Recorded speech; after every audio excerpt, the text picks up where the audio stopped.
Boa tarde a todos, sejam bem-vindos ao nosso podcast, uma produção segundo MAA. Ana Isabelle, Bárbara Vitória, Giovana Umbelino, Gustavo Riveros, Larissa Pessoa e Nicole Fernandes. Bom, hoje iremos falar sobre os índices de inflação e a importância de cada um deles. Bom, a inflação é uma taxa calculada com base no aumento do nível dos preços. Seu valor é a média do crescimento dos preços de determinado conjunto de bens e serviços dentro de um determinado período. Então, se em determinado período os preços aumentaram, vai ser calculada a inflação com base nesse aumento. Se caíram, vai ter como base seu cálculo nessa decaída. E nós temos os índices de inflação. Mas para que eles existem? Bom, por meio deles, a gente pode perceber quantos preços aumentam ou diminuem em certos períodos, seja do ano, do mês, da semana, e eles são vários. Cada um deles leva em consideração produtos, itens diferentes, e como é a alta ou a baixa desses preços atingem a diferentes grupos também. Por exemplo, uma pessoa que anda de carro sente bem mais a alta da gasolina, do combustível em geral, do que uma pessoa que anda de a pé. Assim como uma pessoa que come carne sente bem mais alta do produto do que uma pessoa vegetariana. Existem diferentes índices de inflação e cada um deles tem uma metodologia diferente, e a medição é feita por diversos órgãos especializados, como o IBGE, o Instituto Brasileiro de Geografia e Estatística, a FGV, que é a Fundação Getúlio Vargas, e a FIPE, a Fundação Instituto de Pesquisas Econômicas. Agora eu vou falar sobre o INPC e o IPCA. O INPC é o Índice Nacional de Preços ao Consumidor. Ele é calculado pelo IBGE desde setembro de 1979. O INPC tem por objetivo a correção do poder de compra dos salários, através da mensuração das variações de preços da cesta de consumo da população assalariada, com mais baixo rendimento. Esta faixa de renda foi criada com o objetivo de garantir uma cobertura populacional de 50% das famílias cuja pessoa de referência é assalariada e pertence às áreas urbanas de cobertura do SNIPC, que é o Sistema Nacional de Índices de Preços ao Consumidor. Atualmente, a população do INPC abrange as famílias com rendimento de 1 a 5 salários mínimos. Caso você não tenha entendido nada do que tenha sido falado anteriormente, este índice foi criado com o intuito de proteger o poder de compra dos salários da população brasileira, sendo o índice mais usado desde então nos dissídios e reajustes salariais em geral. Ou seja, este índice que vai ditar se o salário vai aumentar ou diminuir. Agora, o IPCA é o Índice Nacional de Preços ao Consumidor Amplo. O IPCA, que tem por objetivo medir a inflação de um conjunto de produtos e serviços comercializados no varejo, referentes ao consumo pessoal das famílias. Esta faixa de renda foi criada com o objetivo de garantir uma cobertura de 90% das famílias pertencentes às áreas urbanas de cobertura do SNIPC, que é o Sistema Nacional de Índices de Preços ao Consumidor. Atualmente, a população objetiva no IPCA abrange as famílias com rendimentos de 1 a 40 salários mínimos. Agora você me pergunta, qual a importância do IPCA? Bom, o governo usa o IPCA como referência para verificar se a meta estabelecida para a inflação está sendo cumprida. É assim que são formuladas e implementadas medidas de governança econômica e políticas monetárias que possam conter a situação. O seu bolso e suas contas básicas também podem ser afetados. Muitos comerciantes e fornecedores de serviços podem reajustar seus preços com base na alta do índice. Até mesmo contratos de aluguel costumam ter cláusulas específicas de reajuste anual pela variação deste índice. Bom, agora nós vamos falar um pouco das ramificações do IPCA. Nós temos o IPCA 15, que é o Índice de Preços ao Consumidor Amplo 15, que é medido pelo IBGE, que, para quem não sabe, é o Instituto Brasileiro de Geografia e Estatística. O IPCA-15 ele foi criado com o objetivo de oferecer a variação dos preços no mercado varejista, mostrando assim o aumento do custo de vida da população. O IPCA-15 ele é divulgado a cada 15 dias. Ele é basicamente uma prévia do IPCA. A diferença entre o IPCA e o IPCA-15 é realmente esse período analisado, que um é de um mês completo e o outro é de 15 dias. Com o IPCA-15, o IBGE ele acaba tendo uma comparação mais precisa das altas e baixas dos preços.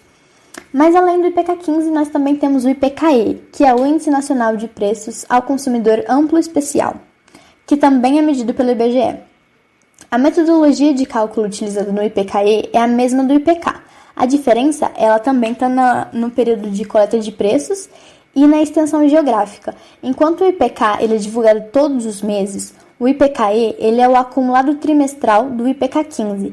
Já que ele tem como objetivo mesmo realizar um balanço trimestral da inflação, ele é coletado a cada 3 meses. Tanto o IPCA quanto o IPCA-15, eles são muito utilizados para calcular os reajustes dos impostos prediais e territoriais urbanos, mais conhecidos como IPTU. Eu vou dar continuidade nos índices e agora vamos falar sobre o Índice Geral de Preços. Meu nome é Bárbara e eu vou explicar um pouco melhor para vocês. Ele vai apresentar algumas variações, mas pode ficar bem tranquilo que é bem simples de compreender. O Índice Geral de Preços é medido pela Fundação Getúlio Vargas e foi concebido lá no finalzinho dos anos de 1940, no comecinho dos anos de 1941. Ele foi concebido para ser uma medida abrangente do movimento de preços. Ele vai registrar a alta de preços desde a matéria-prima agrícola e industrial, então desde o comecinho lá da produção, até bens e serviços que vão ao consumidor final, que somos nós. O IGP-10, Índice Geral de Preços 10, é uma das versões do Índice Geral de Preços, IGP, medido pela Fundação Getúlio Vargas, FGV. Ele registra a inflação de preços desde matérias-primas agrícolas e industriais até bens e serviços finais. O IGP-10 mede a evolução de preços no período compreendido entre o dia 11 do mês anterior e o dia 10 do mês atual.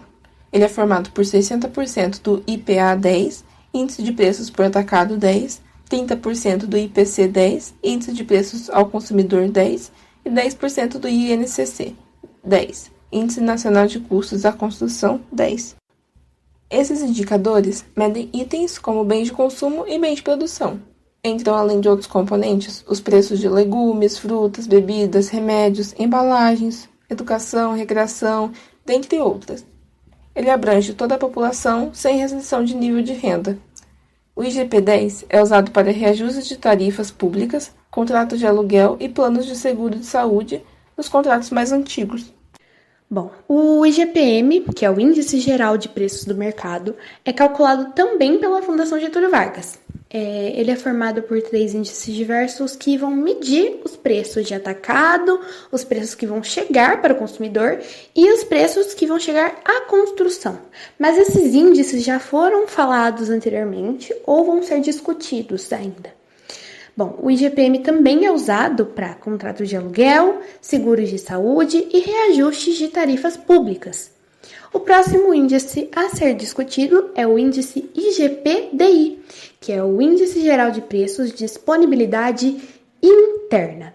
Ele também vai ser utilizado para reajuste de tarifas públicas, contratos de aluguel, planos de saúde e seguro, mas isso nos contratos mais antigos. Além disso, o IGPDI, uma curiosidade aí, ele também pode ser utilizado em estudos econômicos que envolvem a valorização ou a desvalorização dos patrimônios.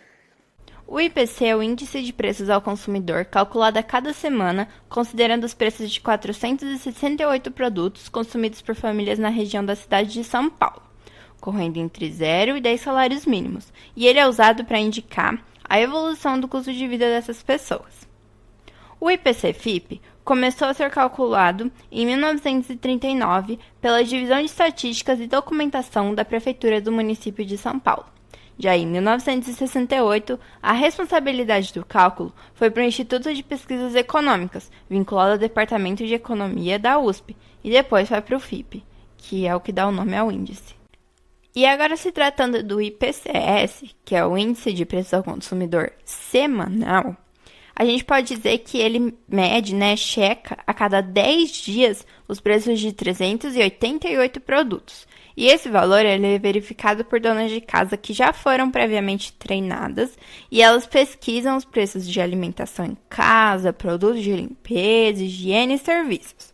A apuração das taxas de variação, ela leva em conta a média entre os preços coletados nas 4 últimas semanas até a data do fechamento.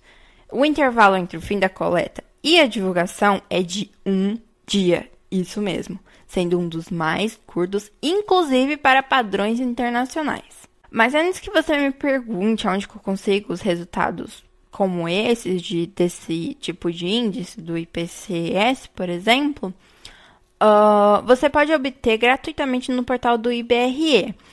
Mas uma consulta mais detalhada, na maioria das vezes, ela só ocorre mediante um contrato ou a assinatura de um pacote de dados, enfim. Bom, esse foi o nosso podcast acerca dos índices de inflação e eu espero que vocês tenham gostado. Até a próxima!